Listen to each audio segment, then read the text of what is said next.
We need to get you out of Dallas, like now. Something bigger? We need to get you airborne, sir. You and Mrs. Johnson will be safe in Air Force One, back to Washington immediately. Immediately is priority one, sir. This isn't finished, is it, Rufus? Sir, I have no information on that, but Air Force One is safe, sir. We know where everyone is. Dean Russ, Curtis LeMay, Dillon. Do they know what's happened? Secretary of State Russ, Treasury Secretary Dillon, Press Secretary Pierre Salinger, General LeMay are airborne to Japan, sir. They will have been informed and waiting instructions, sir. So half President Kennedy's cabinet just happens to be 5 time zones away. You not think that's strange?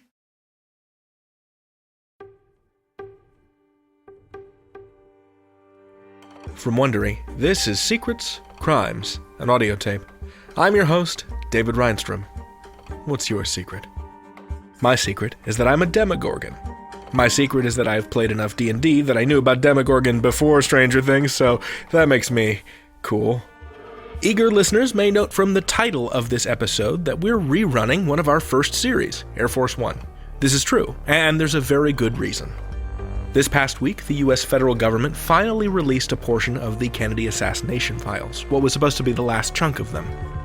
The John F. Kennedy Assassinations Record Act of 1992 required that the records be released by October 26, 2017, 25 years after the act's passage.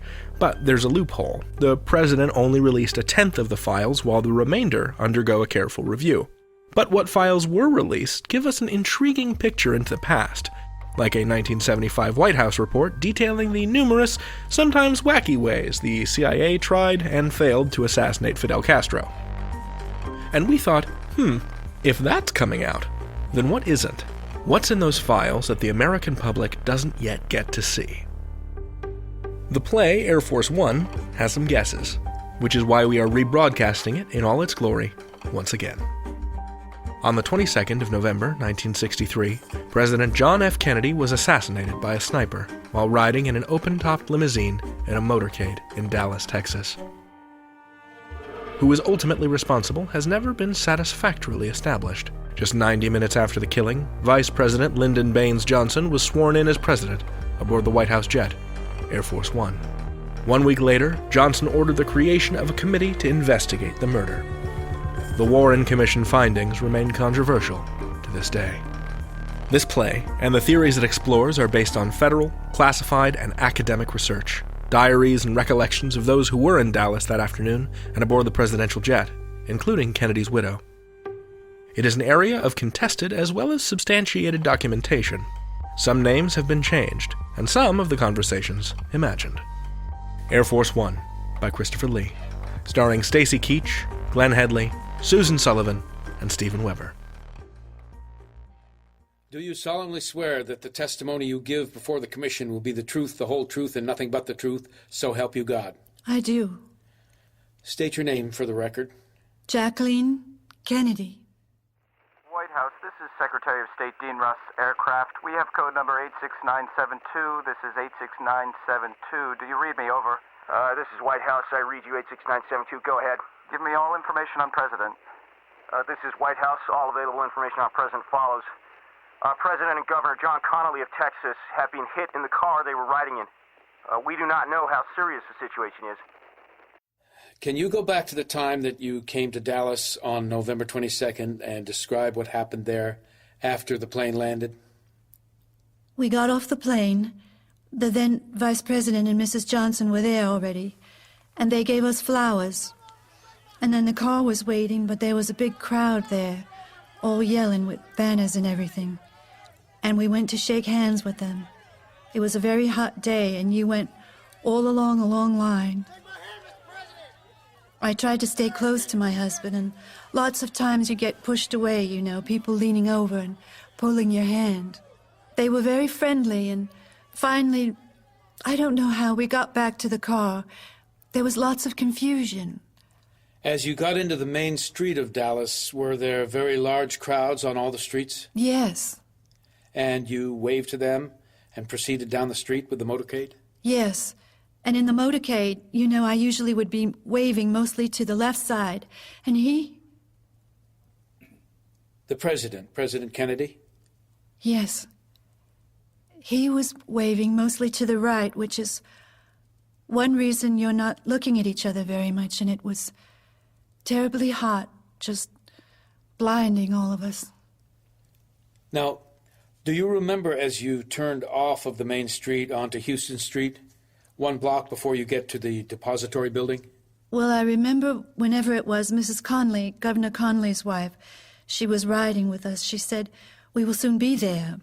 We could see a tunnel in front of us. Everything was really slow then, and I remember thinking it would be so cool under that tunnel. And then, do you remember as you turned off of Houston onto Elm, right by the depository building? Well, I don't know the names of the streets, but I suppose... Yes, well, that is when Mrs. Conley said... She said to President Kennedy, "You certainly can't say that the people of Dallas haven't given you a nice welcome." What did he say? Do you want me to tell you what happened? If you would, please. You know, there's always noise in a motorcade, and there are always motorcycles. Besides us, a lot of them backfiring, so I was looking to the left. I guess there was a noise, but it didn't seem like any different noise, really, because there's so much noise, motorcycles and things. But then, suddenly, Governor Conley was yelling, "Oh, no, no, no." Did he turn toward you? No, I was looking this way, to the left, and I heard these terrible noises, you know? And my husband never made any sound, so I turned to the right, and all I remember is seeing my husband. He had this sort of quizzical look on his face, and his hand was up. It must have been his left hand. And just as I turned and looked at him, I could see a piece of his skull. White House, this is 86972. I have Secretary Rusk for you. White House, this is Secretary Rusk. Do you read me? This is White House. I read you 86972. Go ahead, Mr. Secretary. Give me all information on President. All available information on President follows. President and Governor John Connally of Texas have been hit in the car they were riding in. We do not know how serious the situation is. That is affirmative? Affirmative. 86972, I read. Kennedy shot in head. Connally blood on forehead. The President and the Governor have been hit in the car they were This riding is in. Walter Cronkite in our newsroom. There has been an attempt on the life of President Kennedy. He was wounded in an automobile driving from Dallas Airport into downtown Dallas, along with Governor Connally of Texas. They've been taken to Parkland Hospital there, where their condition is as yet unknown. And then he sort of did this, put his hand to his forehead and fell in my lap, and then I just remember I was shouting. And just being down in the car with his head in my lap, I was trying to hold his hair on. From the front, there was nothing. I suppose there must have been, but from the back, you could see. You know, you were trying to hold his hair on and his skull on. I could see a piece of his skull, sort of wedge-shaped, like that.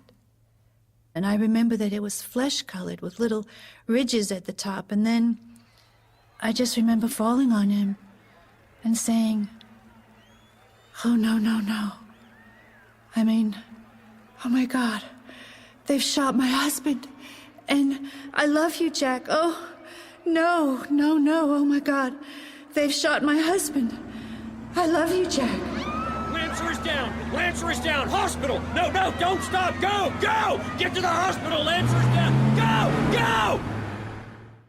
From Dallas, Texas, the flash, apparently official, President Kennedy died at 1 p.m. Central Standard Time, some 38 minutes ago. Vice President Lyndon Johnson, presumably he will be taking the oath of office shortly and become the 36th President of the United States. You two, mark that corner. No one but no one in this corridor. Understood? Copy. Go then. Go. This way, sir. Where are we heading, Rufus? We need a room here, sir, just to check out. In here? Sir, Mrs. Johnson, please. Thank you, Rufus. We're going to be all right. Yes, ma'am, you are. What about Mrs. Kennedy? She's 2 floors below us in the mortuary corridor. We need to get her up here. Yes, sir. She's waiting for the medical examiner to attend the... President Kennedy. Yes, sir. She has an escort with her from the Dallas Police Department. The president has been shot. The first lady is being guarded by a cop. Lyndon. Get some cover down there, Rufus. Yes, sir. Give me White House. This is White House. Over. White House. Secretary Rusk would like to know the whereabouts of the Vice President. Please advise. Over. 86972, this is White House. The Vice President is in the Parkland Hospital in Dallas. He is not injured. I repeat, not injured. Over. Rufus, maybe you should get to a phone. Call Washington. Look here.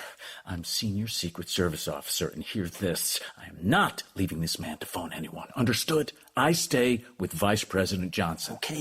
You want to check out the exits? I'm in there with the Vice President. You want me? Knock and then come in real slow. You understand? Real slow. No surprises. Understand? Could use a coffee. Yes, sir, Mr. President. What do you think, Rufus? Something bigger going down here? Well, we need to get you out of Dallas, like now. Something bigger? We need to get you airborne, sir. You and Mrs. Johnson will be safe in Air Force One. Back to Washington immediately. Immediately is priority one, sir. This isn't finished, is it, Rufus? Sir, I have no information on that, but Air Force One is safe, sir. We know where everyone is. Dean Russ, Curtis LeMay, Dillon. Do they know what's happened? Secretary of State Russ, Treasury Secretary Dillon, Press Secretary Pierre Salinger, General LeMay are airborne to Japan, sir. They will have been informed and waiting instructions, sir. So half President Kennedy's cabinet just happens to be 5 time zones away. You not think that's strange? The foreign minister's meeting in Tokyo, sir. Pass the word, I say they turn right around, Rufus. Right around. Coffee's here, sir. Thank you, Rufus. All the corridors are checked out, sir. They're clean when you're ready. We need a team. I want everyone who came down here to return to Washington with me. We've got to get in the air, sir. Need secretarial backup. Liz Carpenter. Marie Famer, and sir. get Jack Valenti. We need him to keep the news line on this. Sir, we must... Okay, Rufus, soon. Very soon. Sir, this is not a secure location. Mrs. Kennedy? Mr. President, sir. No. Sir. Not yet. They want an announcement down there. No, sir. wait until I get out of here and back on the plane. The traveling press, sir. Rufus, we wait until I'm on the plane. Yes, sir. We don't know, do we? Sir. Think global, Rufus. Global. We don't know whether this could be a worldwide conspiracy, huh? Maybe they're after me as well. We don't know, do we? White House, this is 86972, arriving Honolulu with Secretary Dean Rusk on board. Roger, copy, and standing by, sir. Secretary Rusk asks, please advise whereabouts President Kennedy. Over. 86972, 86972, advise President Kennedy remaining hospital. Air Force One standing by for takeoff. Okay. This is how we do it. We leave this room and make a right. We follow the red stripe on the floor. That leads us to the emergency room exit. Time 90 seconds. Then? We take it easy along that line. No running. Walking real fast. No looking at anyone, eyes down, sir. No eye contact, sir. Just follow the line. We have a Secret Service detail right through to the doors.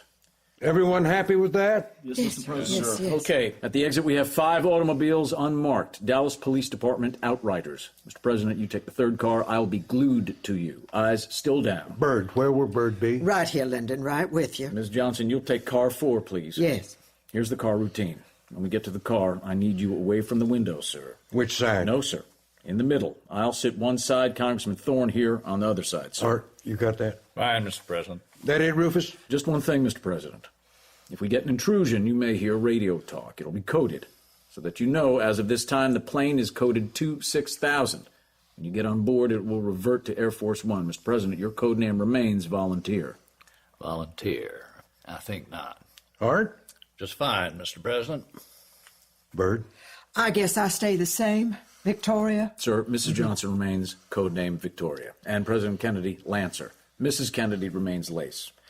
Okay? Mrs. Kennedy, what about Mrs. Kennedy? Mrs. Kennedy is still outside the mortuary, sir. Just standing there? Yes, ma'am. Lyndon, that cannot be. Poor Jackie, she can't just be in some basement alone at a time like this. She flies with us. I'm afraid, sir, Mrs. Kennedy says she must stay with the Mr. Kennedy. She could need attention. We think she's in shock. We can arrange a second flight. Could be tomorrow, sir. She flies with us. Sir, we have to clear this place. We have been here too long. Okay, Rufus, we go. Thank you, sir. But we do not leave Dallas. Not without Mrs. Kennedy. We need to keep her on the reservation. We need to show that Mrs. Kennedy is with us. We need to make sure that no one starts cooking some dumb idea of conspiracy. This could take time, sir.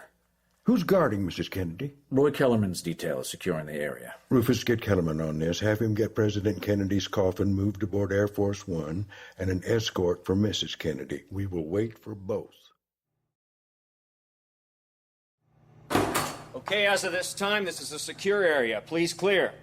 What's going on? Special Agent Kellerman, Chief of White House Secret Service Detail. You are? Rose. Earl Rose, Chief of Forensic Pathology. Thank you, Dr. Rose. We'd appreciate your cooperation at this time. We shall be removing President Kennedy for return to Washington. That cannot be. There has to be an autopsy. I can assure you, sir, that the correct procedures will be followed. Now, if you'll just step back. Yeah, what are you doing? Okay, back off. Just back, sir. This is my department. You must leave. Sir, please. You will understand this is a difficult time, so if you This will... is an outrage. The body must remain here. You don't understand, Agent Kellerman. When there's a homicide here in Texas, we must have an autopsy. Thank you, Dr. Rose. If you want to check this up the line someplace, you'll know that this is not Texas jurisdiction. This is federal. What? Sir, you've done a fine job, but as of now, if you just stand aside and we can remove President Kennedy's remains, okay? Stay away from that coffin! You have no right to take the president's body. Under the law of the state of Texas, Okay, guys, there has to let's be move on that trolley. Look, mister, we've explained... This is a hospital. This is Texas. You are under Texan jurisdiction. I am the medical examiner. I decide what happens to a body. Last time, okay? Last time. This is not a body. This is not a homicide. This is President John F. Kennedy. That was not homicide. That was assassination. And as of right now, we're running out of time, okay? Now, if you just stand back. I will do nothing. Sure. I can only warn you, Agent Kellerman. Right there. Against the wall will be just fine. Somebody call the police department. Frank, Joe. We got it. Step back. Step right back. What the hell are you doing? Guns. Guns? This is a hospital, damn it! Okay, back off. Against the wall like the gentleman says. Easy and it'll be just that. This is kidnapping. Mrs. Kennedy. Please, what is happening here? Mrs. Kennedy. Will someone tell me? What is going on? Roy. All in hand, Mrs. Kennedy. Dr. Rose here was just signing the release. Release? What release? Mrs. Kennedy, if I could, on behalf of myself and my staff, express our... Please! Will someone tell me? The shouting. What is happening? Mrs. Kennedy, you're covered and you're not hurt, are you? I'm sorry. I was simply explaining, Mrs. Kennedy, that we have to retain the body for legal reasons. Retain? Body? Legal reasons? That is my husband lying there in that casket. Do you understand that? My husband. I am outside, waiting. And what do I hear? Shouting, threats. I don't mean to... Roy, please. No problems, ma'am. We're all done here. Let's go. Bill, will you ride with Mrs. Kennedy? Got it. Mrs. Kennedy, we just follow the red line, if you will. Okay, let's move it. I promise you, Agent Kellerman, I promise you we'll hear more of this. I'm pretty sure you're right on that one, Doc. Air Force One, this is White House. If possible, request the names of the passengers on board, please. We have 40 plus. Go ahead. Over. 40 people, is that affirmative? That's affirmative. Can you tell me in regards to 1 and 2, the top people? Roger. The president is on board, the body is on board, and Mrs. Kennedy is on board. Excuse me. Okay, everybody, please, everybody. Nobody but nobody leaves Air Force One. Understood? Understood. All right. Yes, sir. And understand this, you are now in the stateroom. Ordinarily it takes 6, maybe 10. I apologize for the crowding and the heat, but here you're safe. This plane is a secure area and remains so until takeoff. Well, it's not over yet, is it, Rufus? We're fine, Miss Johnson, just fine, just making sure. Right? Hey, listen up, everybody. Pull down the window blind nearest you. Sitting ducks, huh? Just making sure, Congressman Thorne. Rufus, pilot says White House wants to know takeoff time. Not until swearing in is done. Well, that can wait until Washington. Mr. Johnson says here, Mr. Valenti. Rufus, I need a line for the press pool. Congressman, so I need a landing time. Tell them we're airborne to Washington in the next hour, Valenti. Is that true? When that matter to those guys? Just tell them. Mr. President. Rufus, good job. We appreciate it. Mr. President. Jack. Mr. Johnson, Mr. President. Marie, welcome aboard. Mr. President. Keep close, Marie. I need you on the team. I need you to fix things. An honor, Mr. President. Art. Lyndon. Liz. Mr. President. Glad you could get here. You mind you stay tight with Bird, you understand? Yes, sir. George? We are ready to carry out any orders you have, Mr. President. Why, thank you. Marie. Sir? Get hold of Federal District Judge Hughes. Tell her she's got to get out here to Air Force One right now. Where do I find her? Find her. Tell her I want her to swear me in. Lyndon, Mr. President, could be Judge Hughes will feel she is not the right person. Art. Mr. President. Who got Sarah Hughes appointed federal judge when the Attorney General said she was too old? You did, Mr. President. All I'm saying is that could be we need to get out of here, and the swearing-in could wait until we get to Washington. Marie, call Chief Justice Warren in Washington. Tell him I want him to authorize Judge Hughes out here on Air Force One ready to swear me inside the hour. Understood? Right away, Mr. President. That's just fine. We don't go until it's done. Bobby Kennedy says... I just talked on the phone with Bobby. He understands. Bobby is Attorney General, and he says... I guess I misheard, Bobby. Rufus? Sir. I heard banging back there. Yes, sir. We have a detail taking out the back seats. We need the space for the casket, and Mrs. Kennedy is there right now. I just spoke with her. Is there a problem, Mr. Valeni? Christ's sake, she's still covered in blood. She can't get into the president's suite, not even the bedroom. Seems it's messed up. We were in there, Jack, just changing. I think Mrs. Kennedy seems surprised to see us, but Mrs. Kennedy can use it now until we get to Washington. Bird's right. We'll stay here in the stateroom. Make everyone understand, Jack. No one but Mrs. Kennedy uses that room. Understood? Make it known. Bird, you want to tell Mrs. Kennedy? I can do that. Mrs. Kennedy could travel back in Air Force 2 from here tomorrow. Jack, Mrs. Kennedy stays with us. Understood? I want her right alongside when we do the swearing in and tight alongside me when we do the photographs. This has to be clean. Right alongside. No one getting any ideas. Understood? Yes. We need to keep Mrs. Kennedy on the reservation. Everyone hear me? Yes, sir, Mr. President. Tell me, Rufus, you think they're not done? How's that, Congressman? Conspiracy. Something bigger. Than assassinating the president? There's something bigger? Come on, Rufus. You got into security detail. You seen the threat assessment. Lyndon Johnson was loud and clear. He was talking conspiracy. Big conspiracy. Maybe them Soviets.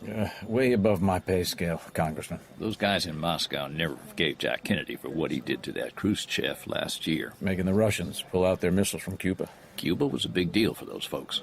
And you think, Congressman, that the hit on the president was revenge? You saying the Russians did this? Maybe I'm thinking it wasn't just the president they were after. They got Governor Connolly, too. Hospital says he'll come through. A guy takes a hit, Rufus. He's not meant to come through. You told us just now to pull down the blinds. Not over, is it? A precaution. You see, Rufus, the Lyndon Johnson I know don't scare. And right now, the Lyndon Johnson I know senses something's bigger here. Conspiracy? There's no proof. But even now, even this day, there's still one thing that makes no sense to me. Tell me something, Rufus. The close protection detail alongside President Kennedy's limousine. Agent Ripka. Henry Ripka. He was the president's point man. So, who ordered, Agent Ripka. Right, who ordered Agent Ripka off President Kennedy's Lincoln? Maybe a minute before the president was shot. We were 2 cars back. I did not see that. Would you have got off Mr. Johnson's automobile? No, you would not. You're saying, Congressman? I'm saying, Rufus, that the guy on the president's side, running with the limousine, inches away from President Kennedy, ready to take the hit if it came, suddenly he drops back. Called off, Rufus. Someone called off President Kennedy's dog. Agent Ripka did not like that. I saw it. His body language said he didn't want to. I didn't know this. Why would he do that? Because someone told him to. But who would? So you tell me, Rufus, who would have the authority to tell the close protection to step back? And whoever did, where did his orders come from? Stay tuned for scenes from the next episode of Air Force One on secrets, crimes, and audio tape. Lyndon, she says Jack did not want to come to Dallas. She say why? No. But she said one of the advance team spoke to President Kennedy last night, Marty Underwood. She says he warned the president that he was in danger. Marty, he's the advance man in Houston. Bird? Mrs. Kennedy tells me that Marty Underwood went to see President Kennedy last night and told the president there was a rumor that someone was planning to kill him in Dallas. You hear that? The PRS ran a... PRS? Sorry, sir. The Protective Research Section ran a check on what he was saying. And? And it seems it was just a rumor. Why would this Marty come with just a rumor? That would make it something else, wouldn't it, Congressman? We don't know, Mrs. Kennedy. Maybe we're not going to know. But if President Kennedy was a target, and so was Governor Connolly, then that's different. But Vice President Johnson was not? I hope this whets your appetite for more mystery and conspiracy, because Part 2 of Air Force One is coming your way next week. Let us know what you think, what you want to hear more of in Season 2, and what you did this Halloween by hollering at us on Twitter or Facebook. Just search for Secrets, Crimes, and Audiotape. If the spirit moves you, you can always give us a star rating or review on Apple Podcasts. Every 5-star rating boosts us further in the charts and spreads this podcast to new secret keepers. So, tell a friend. And don't forget to click over on our cover art to show off our sponsors. Supporting their products supports this program. Thank you for listening to Secrets, Crimes, and Audiotape. The theme song for our series was composed by Mark Hadley. Executive producers Jeffrey Glazer and Hernan Lopez for Wondery. Air Force One was written by Christopher Lee and directed by Martin Jarvis, and is a Jarvis and Ayers production. Until next time, I'm your host, David Reinstrom. What's your secret?